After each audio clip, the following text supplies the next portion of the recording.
অনেক সময়ই এমন হয় যে আমরা কিছু না করেও দোষী সাব্যস্ত হতে থাকি, তাই না? বিশেষ করে এই সমস্ত কাণ্ডগুলো হয় রিলেশনশিপে থাকার ক্ষেত্রে। অনেক সময় আমাদের রিলেশনশিপে আমরা চাই আমরা রিলেশনশিপটা ভালো করতে, কিন্তু রিলেশনশিপটা কারণে অকারণে খারাপ হতে থাকে। সেটা হতে পারে কারোর কথায়, সেটা হতে পারে তোমার পার্টনারেরই কথায়।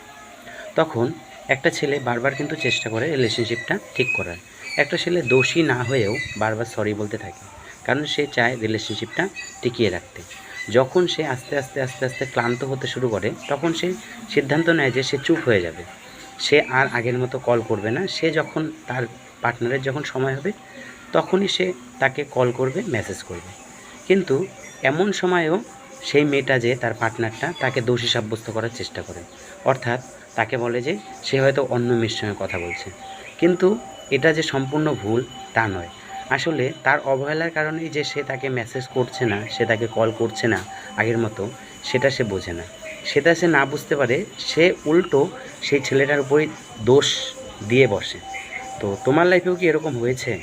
যদি হয়ে থাকে অবশ্যই কমেন্টে জানিও।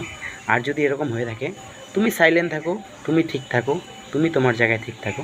দেখবে একসময় পৃথিবী তোমাকে চিনবে, সে না চিনুক।